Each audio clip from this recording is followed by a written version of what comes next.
Hello everyone, welcome to Legal Food and Studies channel. In this video, we'll cover business regulation subjects जो fifth semester में faculty of law university of Delhi में पढ़ाया जाता है as optional for the fifth semester students.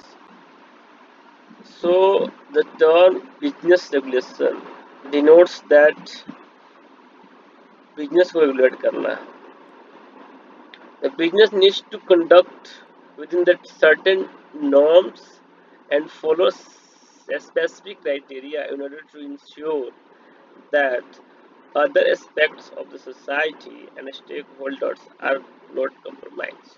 A legal framework is the set of the laws and rules that govern and regulate the functioning of the business. So now the business is a fundamental rights under Article 19(1)(g) of the Constitution of India. Freedom to carry on trade and business is a fundamental right granted under the Indian Constitution, but there is a reasonable restriction because Article 19 is not a absolute right, not gives the absolute right to the citizen of the India. So this course aims to introduce the students to the recent development that are taking place in the business scenario and the legal framework that exists to ensure that business can operate smoothly to fetch the possible outcome. So business regulation course we will cover in three parts of videos. So in this video we'll cover first two topics and in second the remaining parts, and then after the remaining part we'll cover in the third video. So in three videos we will cover whole syllabus and important topics of this business regulation subjects, which is for the 100 marks as optional subjects taught in your fifth semester TU LL.B faculty of law. So let's start, guys. Before I start, I would like to ask you guys, please subscribe this channel and press the bell icon and like this video, and you will get notification on time if you press the bell icon. So let's come to the topic 1. The topic 1 is right to trade and business under the Indian Constitution. Now the relevant provision for your trade and business rights, Article 19(1)(g) and Article 301 for the state and Article 19(1)(g) for the citizen of India. So Article 19, protection of certain rights regarding the freedom of speech and expression. So all citizens shall have the rights to freedom of speech and expression, to assemble peacefully without harm, to form associations or unions or cooperative societies, to move freely throughout the territory of India, to reside and settle in any part of the territory of India. And clause 4 was talk about right to acquire property. Now it's became your legal rights, not as fundamental rights under Article 330 capital A. So you can guys cross check, and by 44 amendment 1978 it was become legal right. So kindly check your article, guys. It's 301 3 capital 300 capital A. So the clause G is very important for this topic, which gives all citizens shall have right to practice any profession or to carry on any occupation, trade or business. However, this right is not absolute right. There is a clause 19 clause 6 Article 19 Clause 6, which provides the reasonable restriction over the fundamental rights, which is provided under Article 19(1)(g). So, Article 19(1)(g), which is a part of the fundamental rights inside in Part 3 of the Constitution, provides that all citizens shall have the right to practice any profession or to carry on any occupation or trade or business.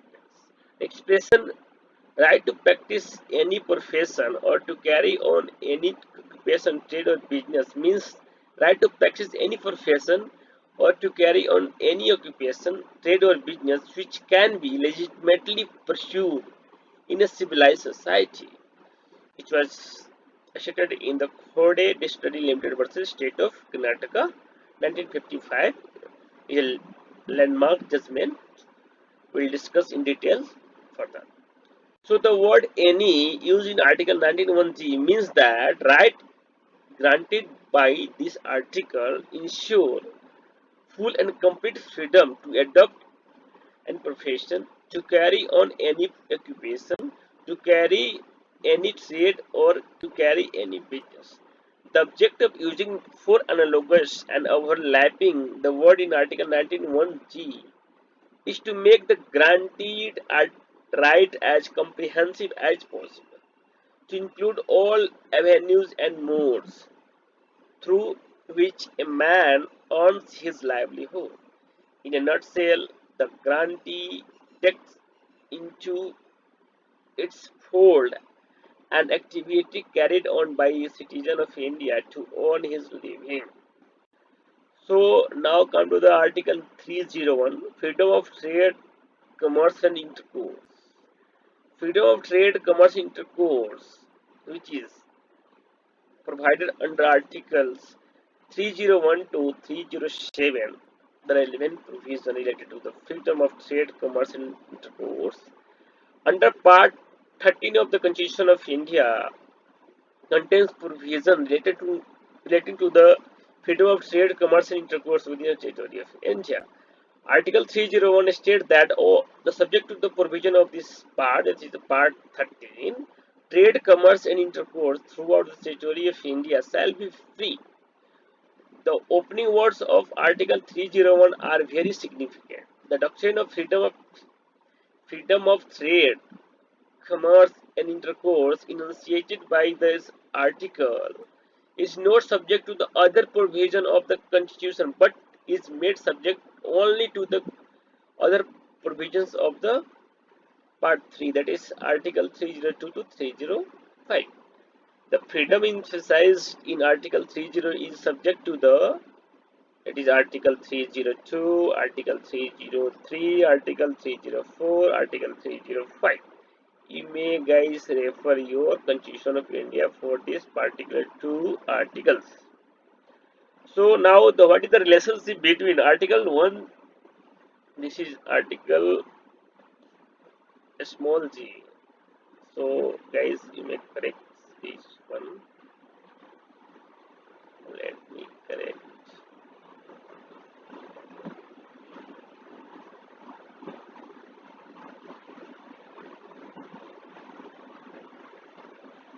It's a small g, not capital G. I hope you are understanding this. So what is the relationship between two articles? We'll come to the case also, so be with me guys. It will take hardly 20 to 30 minutes to cover two topics.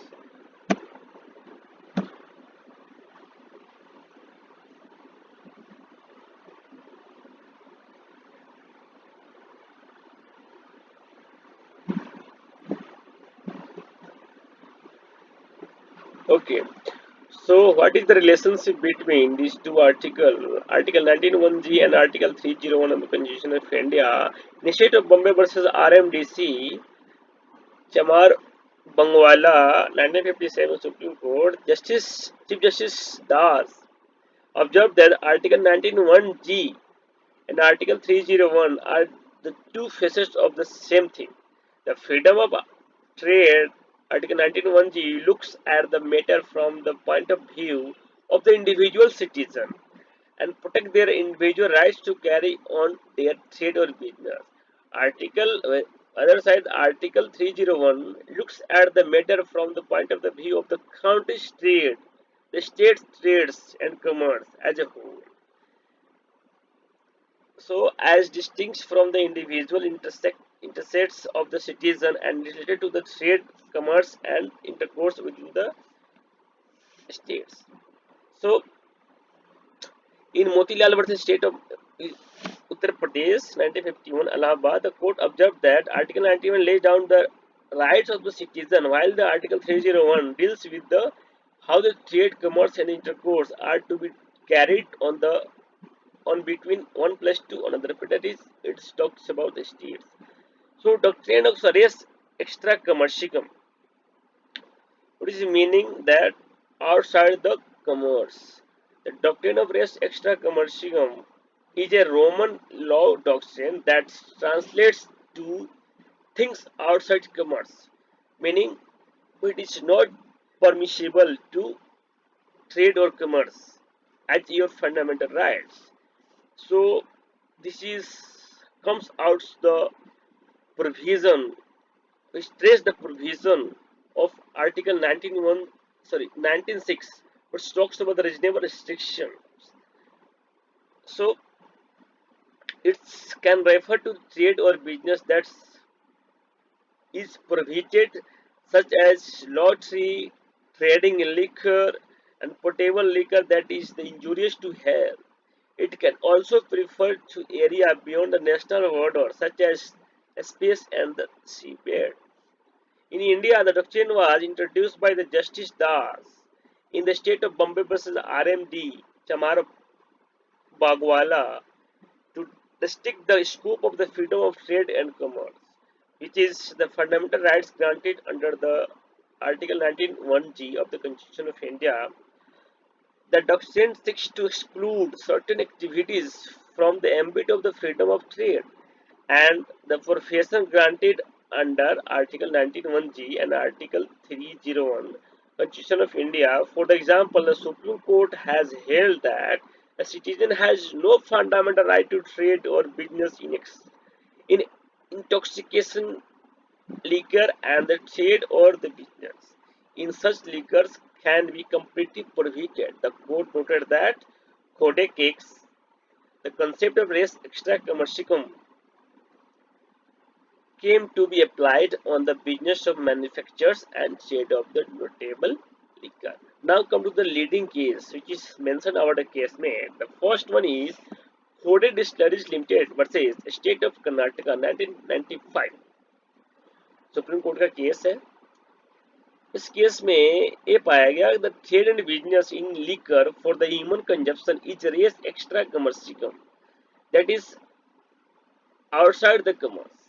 Article 19(1)(g) does not confer a fundamental rights to trade or business in a liquor as a beverage. A state can create monopoly or prohibit alcohol trade. However, the limitation prescribed by the state cannot discriminate between the person licensed to carry on the trade or business. Meaning thereby, Article 19(1)(g), which provides freedom of trade or business of any kind.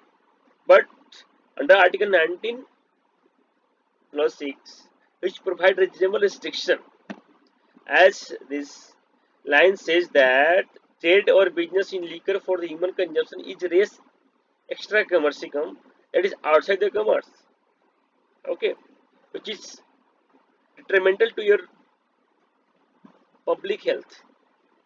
So now come to the facts of this case, landmark case. In this case, it was challenged the constitutional validity of the following rules: that the Karnataka Excise, Distillery and Warehouse Amendment Rules, Karnataka Excise Manufacture of Wine from Grapes Amendment Rules, Karnataka Excise Brewery Amendment Rules, Karnataka Excise Sales of Indian and Foreign Liquors, Bottling of Liquors, Kerala Foreign Rules, Andhra Pradesh Foreign Liquor and Indian Liquor Rules, 1970, though the various SLP special leave petition, appeals, and writ petition were clubbed together in this case, and both the constitution contention was whether or not the petitioner had right to the trade in liquor.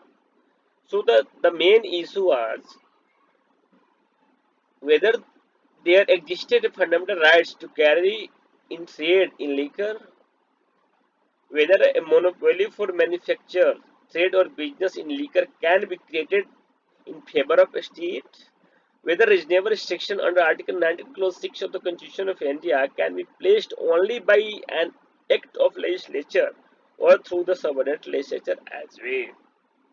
तो तीन issue है, main issue है, इसमें हम बात करते हैं. Judgement देखते हैं. The honourable supreme court lay down the following principle in the landmark judgement. The right confirmed by the Article 19(1)(g) is not absolute, but is subject to the restriction imposed under other provision, including Article 19 Clause 6 and Article 14(7). 47 बात करता है कि states shall endeavor the nutrition for the food. So, for your good health. The next point is that the right to practice any profession or carry on occupation, trade or business does not extend to activities which are injurious to health, safety and welfare of the general public. Potable liquor is an intoxicating drink that is injurious to health and is thus res extra commercium, that is outside the commerce. Therefore, a citizen has no fundamental right to trade or business in liquor. Article 47 contains a directive which order which orders the state to bring about the prohibition of the consumption of the intoxicating drink. Therefore, the state cannot completely prohibit or regulate the manufacture, sale, or possession, distribution, or consumption of potable liquor as a beverage. It can even create a monopoly, either it in itself or in agency created by it for the manufacture, possession, or distribution of liquor as a beverage. Therefore, the state may impose a limitation or restriction on the trade or business in potable liquor, however, with limitation. However, with limitation. Within the such limitation prescribed, the state ought not to discriminate between the licensees which are qualified to carry on the trade or business as a medicinal and toilet preparations containing liquor or alcohol as well as industrial alcohol. The same cannot be prohibited, but the state may place reasonable restriction in the interest of the general public. Okay, to medicinal purposes, toilet purposes, industrial purposes, that can be permissible.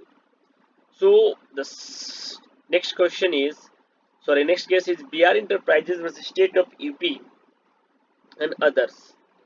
1999 का case है supreme court का. इस case में legality of certain provision of the lottery regulation act 1998, whether lottery organized by the state is gambling in nature, whether it is trade or business within the meaning of Article 301 to 303 of the Constitution.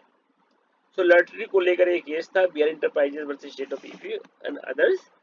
इस case में fact छोटा सा है. The case involved a challenge to the section 5 of the act, that is lottery regulation act 1998, which gives states the power of to prohibit the sale of the lottery ticket from other states.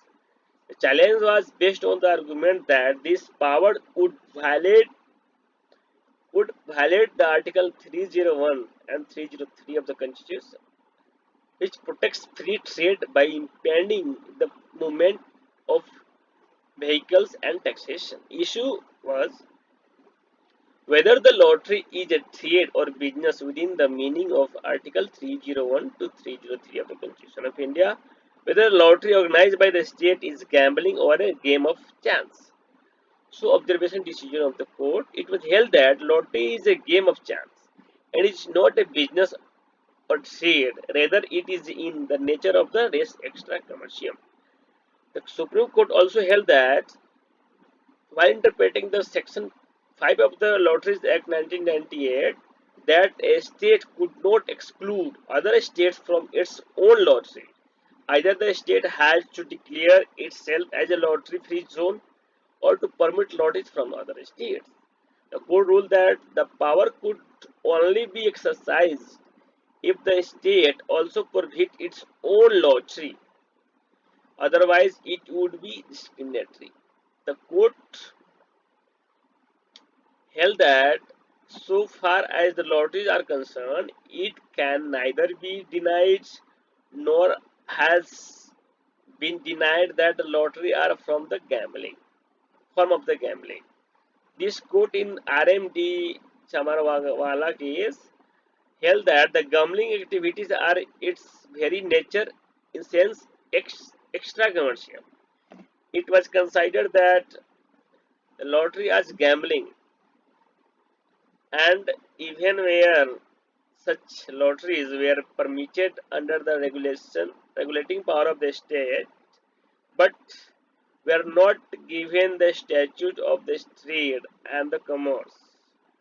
So it is significant to interpret that the word commerce within the normally would not have included the gambling within it, and in wider public interest as to bring jurisdiction the legislature to control or restrict the betting. So this wider definition of the commerce clause was given by the American court also with an objective to control such lotteries, rather giving the absolute freedom to the trade in it. Thus, the law penalizing even carrying of the lottery ticket from one state to another state was upheld. In the case of the Levis versus United States, Supreme Court stated and held that there is no constitutional right to gambling. A recent case was also added to by me. The National Spirits and Wines Association of India versus the State of Haryana of 2019 का case है, जो supreme court का case है. Fact इसका case ये था, जो appellate an amendment rule, जो rule 24 IEEE of Haryana liquor license rule was challenged, which provided that a single license to deal in imported foreign liquor bottled in origin for the entire state. The appellant also challenged the procedure for the grant of the single license through e-bidding as per the state excise policy. Shri Subramaniam relied upon the Khode the Study Limited versus State of Karnataka. इस case को मैंने इसलिए cite किया है क्योंकि इसमें खोडे स्टाइल limited versus state of Karnataka को साइड किया गया था. In his submission was that the creation of the monopoly in favor of the private entity to trade in liquor was validity of the Article 19 Clause 6 read with the Article 14 of the Constitution. It was further submitted that Rule 24 IEEE was ultra vires to the Punjab Excise Act 1914, since Section 58 Clause 2 empower the state government to issue the licenses for a local area alone, whereas the rule as amended by the Financial Commissioner empowered the Excise Commissioner to issue a single L1BF license for the entire state. It was further submitted that Section 13A contained a prohibition on delegation of power by the state government, and hence the amendment was without the authority of law. What is the judgment? The Supreme Court observed that as per the scheme of the provisions, that the liquor license was to be granted to a local area only. In any case, the power to determine grant of liquor licenses in a local area was exclusively vested with the state government. The Act maintained a clear distinction between the local area as a unit for the grant of license and the entire state for other purposes. Thus, it was held that to confer the financial commissioner with the power to determine the licensees to be granted to the entire state was not only unreasonable but in the teeth of the statutory scheme and provision. Further, the impound rule had been notified by the excise commissioner as a delegate of the financial commissioner, was which was ultra-vires the power conferred to the financial commissioner. Thus, the appeal was allowed and the amendment rule was struck down.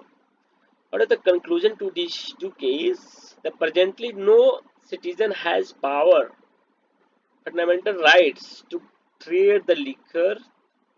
Respective state government have monopoly over the legal market in India.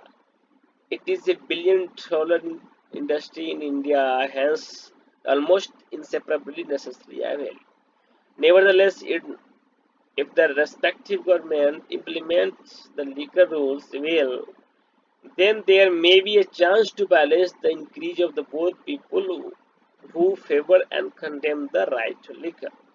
Lottery, whether the online or offline, are matter of the state and the private individual, and the institution are forbidden from operating lotteries. There are central legislation which govern and regulate the subject matter of the lotteries. Within these laws and the state government have the power to take decision on the matter of the lottery for their state, but in accordance with the central legislation.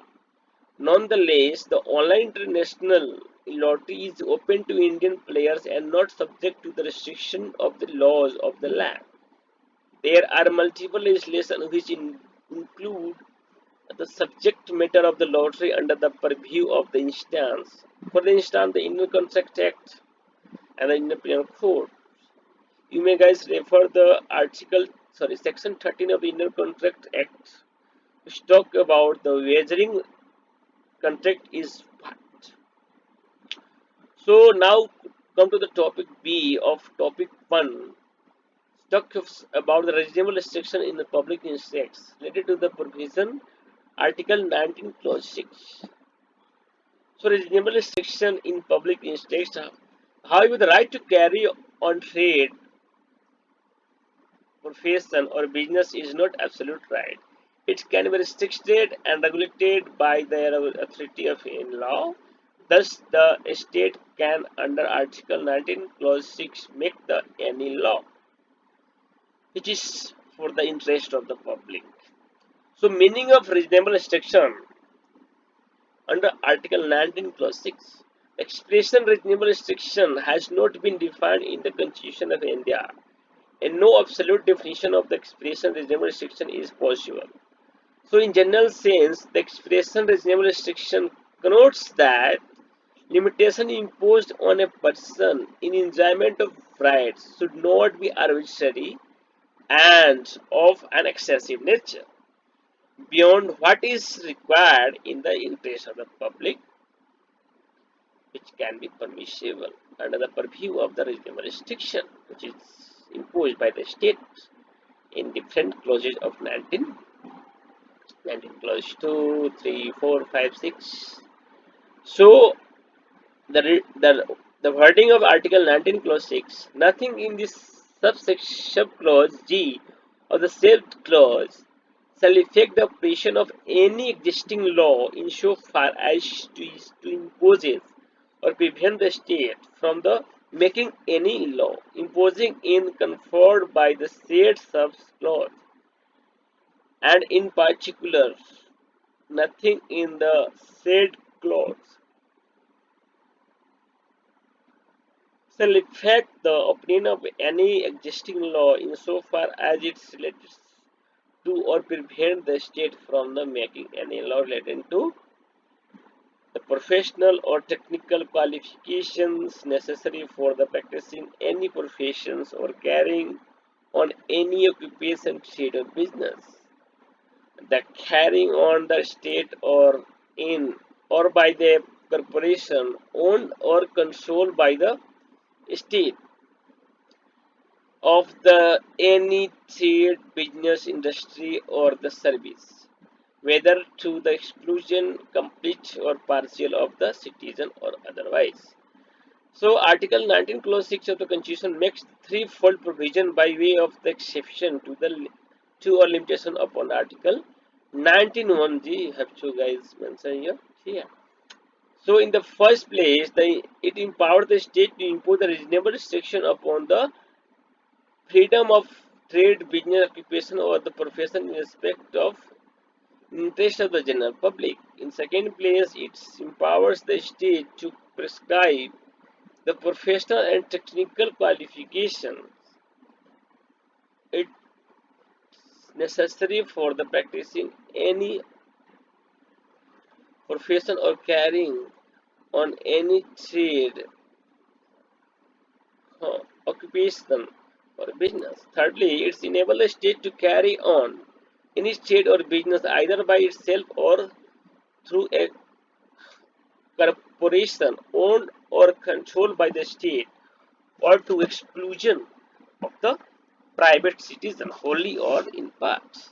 In Coded District Limited versus and others versus State of Karnataka and others, 1995 Supreme Court, wherein the court in Flagla 22 held that in order to determine the reasonableness of the restriction emphasized in Article 19 Clause 6, regard must be had the nature of the business and the condition prevailing in the trade.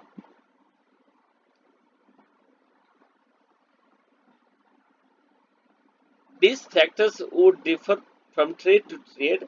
No hard and fast rule concerning all the trade can be laid down. Now the come to the landmark judgment. Chintaman Rao versus state of Madhya Pradesh 1951 का case है. इस case में the petition were manufacturers and workers of the bidi of the Sagar district in Madhya Pradesh and were engaged in making of beads. The act known as the Central Provision and Berar Regulation and Manufacture of Beedi Agriculture and Purposes Act 1951 was enacted on 19 October 1958 and was the prevailing law in the state of the Madhya Pradesh when the constitution came into effect. On 13 June 1950, the Deputy Commissioner of the Sagar issued an order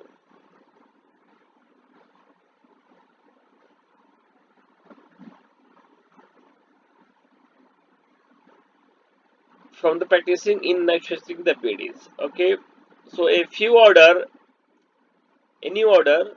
The first order was by the Deputy Commissioner on 13th June 1950 of the Sagar issued an order under the Act prohibiting the residents of the specific villages from participating in the manufacturing of the bead.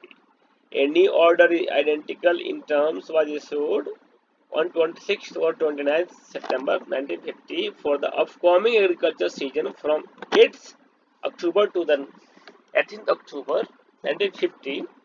This subsequent order also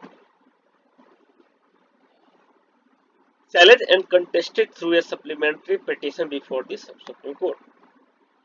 Subsequently, on 19th June 1950, two petitions were filed in the court under Article 32 of the Constitution, challenging the validity of the order on the ground that it adversely impacted the petitioner right to the freedom of occupation and business. Now come to the issues.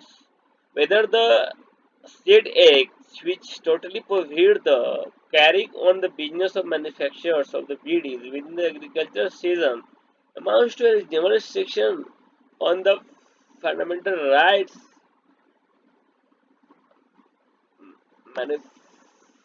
mentioned in Article 19(1) subclause G of the Constitution. Now come to the observation and conclusion.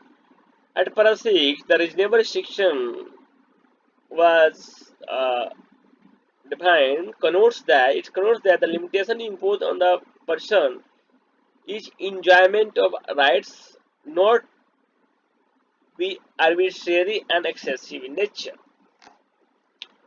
So, in evaluating restriction on fundamental rights, it is essential that limitation on the personal enjoyment be reasonable, avoiding the arbitrariness and excessiveness in the effect of the public welfare. The court observed that the legislative action should strike a delicate balance between the freedom granted under Article 19(1)(g) and the business restricted under Article 19, Clause 6 of the Constitution. The provision of the Impact Act, as it stands, lacks a reasonable nexus to its objective and exceeds the necessity of the case. So notably, the ban not only prohibits the manufacturing but also bars the employer from the hiring laborers from neighbors area. So finally, the language used in article contested provision is expansive enough to encompass the restriction both within the beyond and the constitutionally and acceptable limits of the reasonable legislative action of affecting rights. Respondents' argument contending that the legislative restrictions are not conclusive and can be subject to the judicial review stand against the clear provision of the Constitution. The court finally held that the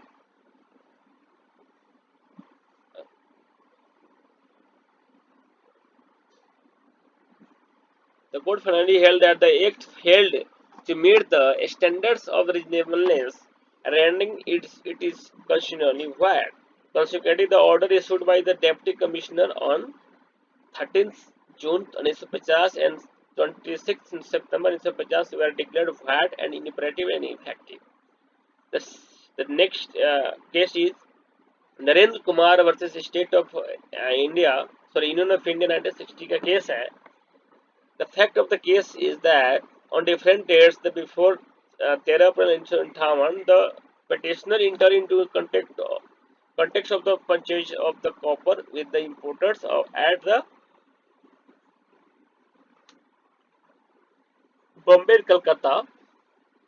But before they could take delivery from the importers, the government of India, in exercise of its power under Section 3 of the Financial Commodity Act, and 55 details in next chapter में हम पढ़ेंगे incident commodity acts की main features powers of the central government. एक chapter है chapter 4 और 5 में, उसको पढ़ेंगे नेक्स्ट वीडियो में. The non ferrous metal control order 1958 on April was notified. The price was controlled by clause 3 of the order, which provides no person shall sell or purchase any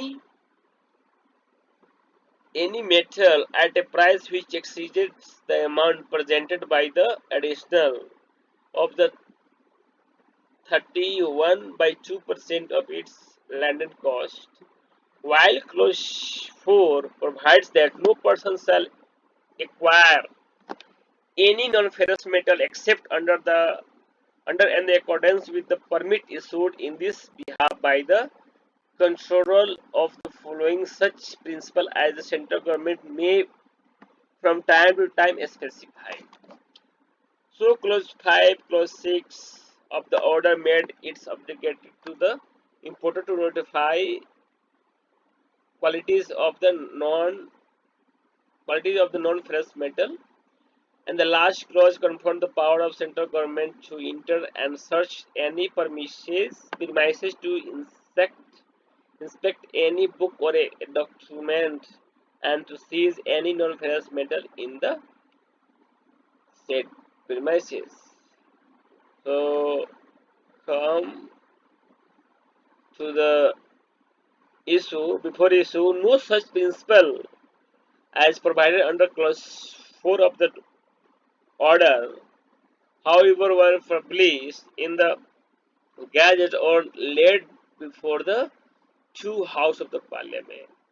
If you refer the guys clause subsection 6, 5 or and 6 of the section 3 of the Essential Commodity Act, it was mentioned that for the purpose of this section, that is the section 3 of the Essential Commodity Act, the principle is that the order is to be laid before the parliament and to be notified before the gazette in the gazette, but such principle was not followed in this case by this deputy secretary of the state. So the issue was whether the non-ferrous metal order issued by the government under Section 3 of the International Community Act violates the Article 14 and 19 of the Indian Constitution. Whether the non-ferrous metal control order issued by the government violates legal provision. Article 32, you know that it provides the writs petition jurisdiction in case of the violation of the fundamental rights. Article 14 talks about the right to equality. Article 19(1) just talks about the freedom of the all citizens shall have the right to practice any profession or to carry on any occupation, trade or business. Article 19(1)(f) that time was the fundamental rights granting the citizen a right to acquire and hold dispose of the property. This article got omitted from the Constitution with the 44th Amendment Act 1978. Article 19 Clause 5 of the Constitution of India restriction imposed by the state and can be imposed in the interest of the general public. Article 19(6) talks about the reasonable restriction that can be imposed by the state upon the rights conferred Article Subclause G of the Constitution of the citizen. Section 3 of the International Community talks about the power to control the production, supply, distribution, etc. of the International Community. And Section 3, Clause Subsection 5, an order made under this section shall, in the case of the order of general nature or affecting a class of the person, shall be notified in the official gazette, and every order made under this section by the central government or by any officer or authority of the central government shall be laid down before the both houses of the parliament as soon as may be after it was made. So these two principle was not followed as per the clause 4 of the order or impact order. Now come to the decision part. To determine the reasonableness the restriction, the regard must be the nature of the business and condition prevailing in state. इसके पहले भी in case में इस line को हमने पढ़ा है इस ऑब्जर्वेशन को. And the court held that the principles in non-ferrous metal do not violate the Article 9, 14 and 19, and it was observed that Clause 4 of the non-ferrous metal order, so long as principles in accordance with law are not published in official gazette and laid down before the House of the Parliament in accordance with the subsection 5 and subsection 6 of the section 3 of the International Community. Therefore, the clause 6 of this order was not enforced. So, come to the topic C, that is part 2, power to carry on trade by the state and the government contracts, Article 298 to 299. So, the meaning of government contract, as the name suggests, that the government contract is a contract in which the one of the parties is the government. Now, Article 298 talks about the power to carry on trade, etc. The executive power of union and the state government to carry on trade, any trade or business has been provided. Article 299 of the Constitution of India talks about the contracts. All the contracts made in the exercise of the executive power of the union or the states shall be the name of the president or the governor respectively. And the clause 2 of the 299 article said that neither president or nor the government shall be personally liable for the non-performance of the contract. Now come to the landmark case on this article, Raunak international limited versus IVR construction limited. इस case में क्या होता है, Maharashtra state electricity board जो है एक tender provide करता है, उसमें लगभग 11 टेंडर ऑफर आते हैं by the different companies including Ronak International Limited and IVR Construction Limited. लेकिन इस टेंडर में एक रिक्वाइट होता है कि the bidder should have the design fabricated manufactured supplied erected and successfully commissioned large diameter piping system comprising a supply of ms pipes and not less than 2000 mm diameter and the lead buried for the minimum total length of the 3 kilometer, and it was invited for the purpose of uh, commissioning the large diameter pipes and the steel tanks for the unit 3 and 4 of the Khappar Kheda thermal power Maharashtra, each unit being of the 210 megawatt.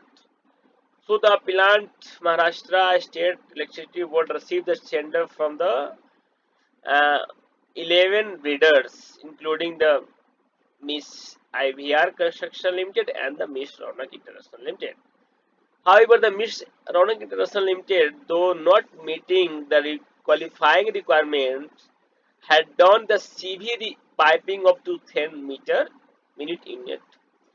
Miss IVR Construction Limited, however, fell short of the requisite experience by 1 year, and the over of the Miss Ronak International Limited was the most competitive, being the RS 432 which is less than the price quoted by the IVR. So, in the pointed out by the board that the Miss Ronak International have the design, fabricated and commissioned Miss pipes of the 2000 millimeter, and they also have the experience of 2 years doing such work for the thermal unit up to 10 megawatt. So for such experience, the board was accepted the Ronak International offer and refused to accept the IVR construction. Then the IVR construction challenged the decision of the board in a writ petition in the High Court, and unfortunately the High Court has passed the impugned interim order in favor of petitioner and stayed the award which was awarded to the Ronak International. So an appeal from the appellant from the from the both sides in association with the Ronak International, because Ronak International offer was accepted, the appeal was filed. So issue was whether the High Court has a right to pass the impugned order to state the order award given to the Ronak International observation decision. So the relaxation which the board has granted to the Miss Ronak International Limited is on the valid principle, looking at the expertise of the tenders and his past experience, although it does not justly tally with the prescribed criteria. The Miss IVR Construction Limited, who have challenged this award of the tender, themselves do not fulfill the requisite criteria. They do not possess the prescribed experience qualification. Therefore, any judicial relief at the instance of the party which does not fulfill the requisite criteria seems to be misplaced. So, it is clear that the Miss Ronak International is lower, and it is on the ground that the board has accepted the offer of the Miss International Limited. Court failed to see how the award of tender can be stayed in at the instance of the party, which does not fulfill the requisite criteria itself and whose offer is highlighted than the offer which has been accepted. Supreme Court held that award of tender cannot be stayed at the instance of the party which do not fulfill the requisite criteria itself. It was further held that the High Court has seriously erred in granting the interim order. So come to the topic 2, which is related to the SEBI, that is the Securities Exchange Board of India Act 1992. The SEBI, or the Security Exchange Board of India Act, is an regulatory body and controlled by the Government of India to regulate the capital and security market. It is to provide to protect the interests of the investors and to securities, and to promote the development of and to regulate the security market. What is the need for the protection of the investor? The nature of the company management requires the establishment of some mechanism for the protection of the investor. The need of the investor protection arises due to the following reasons. The first one is to instill the confidence in the investor's mind, to create a conducive measure for the investment, to ensure the transparency in dealing, to create a vibrant capital market, to create discipline in the market, to create accountability among the market, to create awareness among the investors. Note, the SEBI has taken many positive steps to remove the various unhealthy practices that are commonly found in a stock exchange. The some definition: the board under section 21A board means the security SEBI of India established under section 3 collective investment scheme, which is also a function of the SEBI. It is defined under section 21BA. The collective scheme investment scheme means any scheme or arrangement which satisfies the condition specified in section 11 cap, double capital A. Security as in 2 clause H, Security Contracts Regulation Act 1956, which provides that it includes shares, scrips, stocks, bonds, debenture stocks, other marketable securities of like nature in or of any incorporated company or in or pool investment vehicle or other bodies, corporation, etc. So this establishment of the security and the exchange board under mentioned under section 3 to 9. So it talks about the establishment and incorporation of body board. Management of the board talks about section 4. Section 5, terms of the office and conditions. Section 6, removal of members.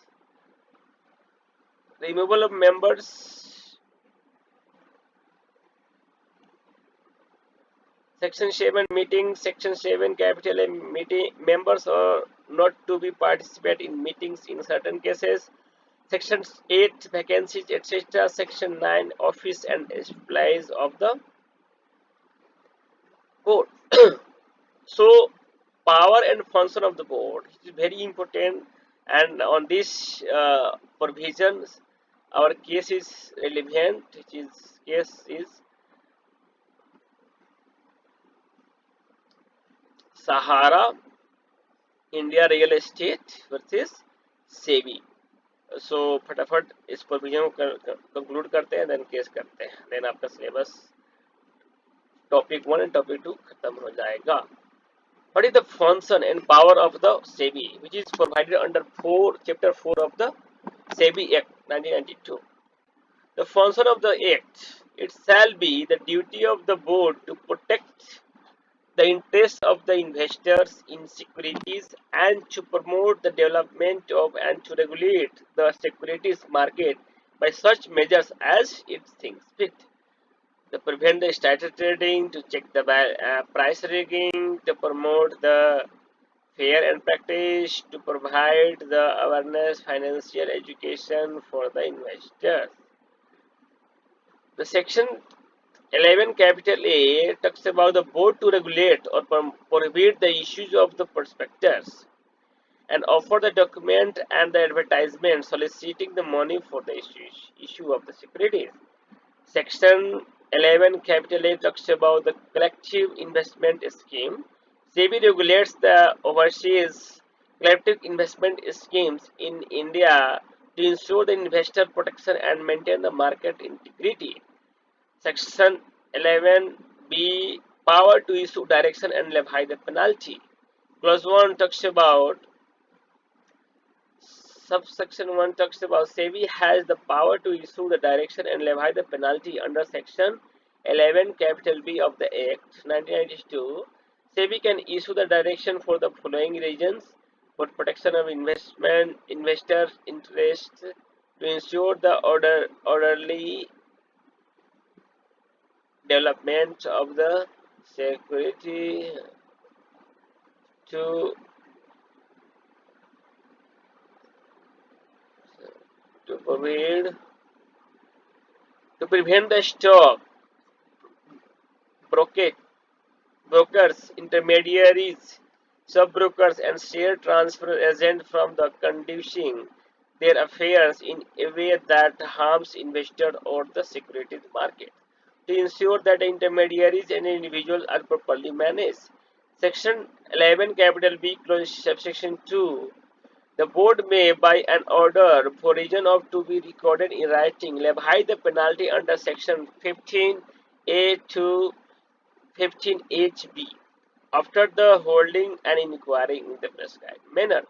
Section 11 capital C talking about the investigation power. Section 11 capital D talks about the siege and desist proceeding.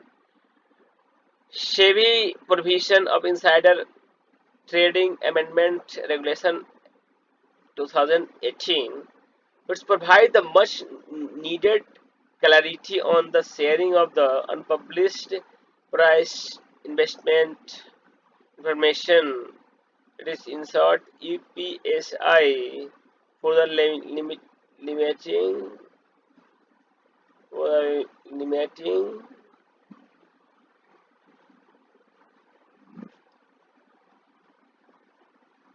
the defenses available to the insider have also been rationalized, and the provision related to the trading plans have been further simplified.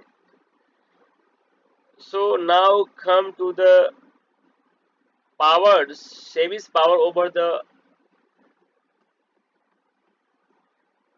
stock exchanges. SEBI possesses quasi-judicial power, allowing it to formulate and promulgate rules and regulations for the security market. This authority enables the SEBI to adapt and to changing the market dynamic and enact the measures that foster fair and transparent, efficient market practices. SEBI has three types of the power: to give the ability to regulate the stock market and to protect investors: quasi-judicial, legislative, judicial, quasi-judicial, quasi-executive. SEBI Act 2009 under Section 32, application of the other laws not barred. The provision of the Act shall not be in addition to or not in derogation of the provision of any other laws for the time being in the force. Now the come to the key. Sahara India Real Estate Corporation Limited and another versus SEBI and another 2012 का case supreme court. इस case में क्या होता है? There was a floating issue of the optically fully convertible debenture (OFCD) with the Sahara India Real Estate Corporation Limited and the Sahara Housing Investment Corporation Limited, which affected the collecting, submitting from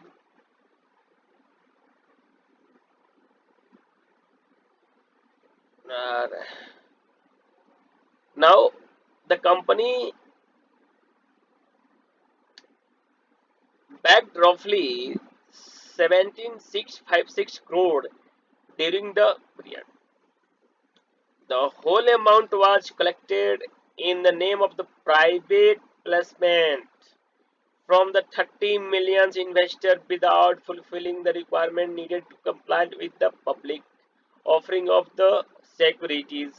So, as a result, the whole time member of the SEBI passed an order on 23rd June 2011 to refund the money which was collected from the investor and restrain the company's promoters, including Mr. Subbrata Roy, from the reaching the security market. Sahara appealed the order of the whole time member in front of the Security Appellate Tribunal. The appeal was dismissed by the SAT through and the order on 18th October 2019. The Supreme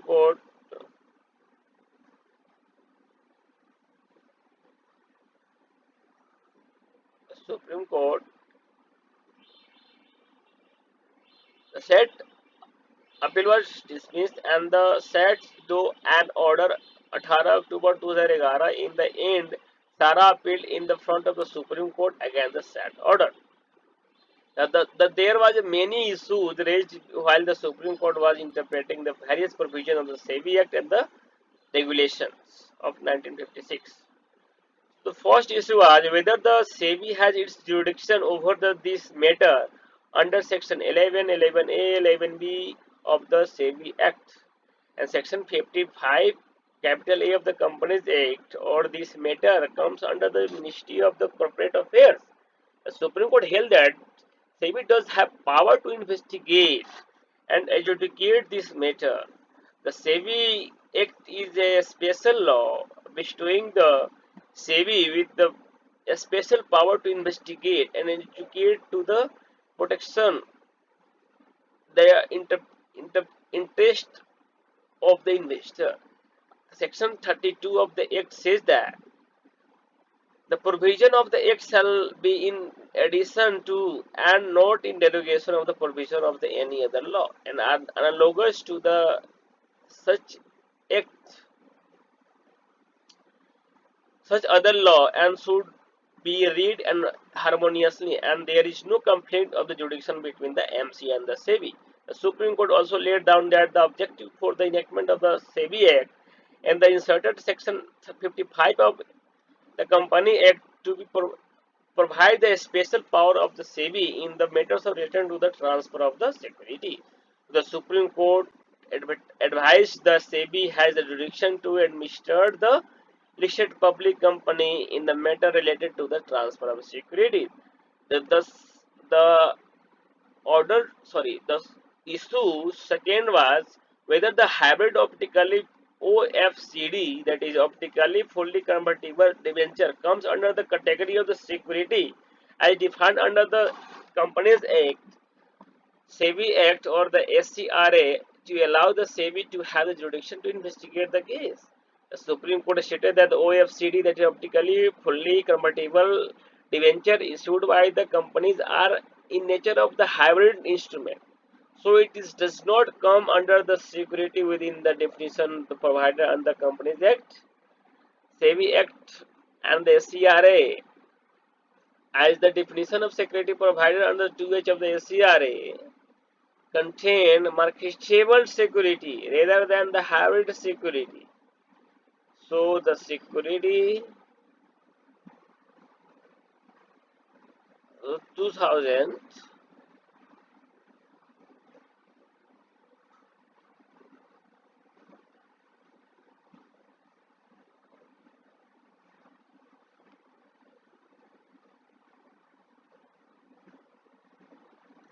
So the marketable security rather hybrid instrument. So the court cannot question the marketability of the instrument as it was offered to millions of the people, and debentures come under the security as described by the provision of the SEBI Act, the Companies Act, and the SCRA. The third question is whether the OFCD, the subscribed by the people, is a private placement or not. If not, then who has a jurisdiction over this matter?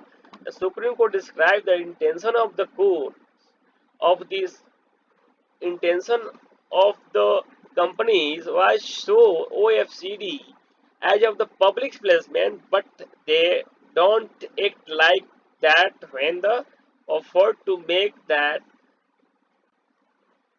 15 peoples, more than 50 peoples. Section 67 clause 3 stated that any security which is offered and subscribed by more than 50 person which will be considered as the public offer and which gives the jurisdiction of to the SEBI. Now come to the section, sorry, uh, uh, uh, the issue 4, whether the provision gives under the section 33 of the Companies Act is applied over the section of this case or not. Although the Sahara argued that the listing requirement under ITNA of the companies is not mandatory and is applied to those companies only who intended to get well listed. No company can be forced to get listed on the stock exchange, and in such cases it will be violation of the corporate autonomy. The Supreme Court rejected this contention and held that as long as the law is clear and unambiguous and any issue of the security is made to more than 20, 49% as per the section 67 clause 3 of the Companies Act, the intention of the company to get listed does not matter at all. And section 73 clause 1 is the mandatory provision. Now come to the issue of number 5, whether the provision provided under the Public Unlisted Companies 2003 will have jurisdiction over this case. The court observed that section 2003 rules apply only in the context of the preferential allotment of the unlisted company. However, if the preferential allotment is a public issue, then ITNA would not apply. Now the last case one is the chairman SEBI versus chairman mutual fund and another.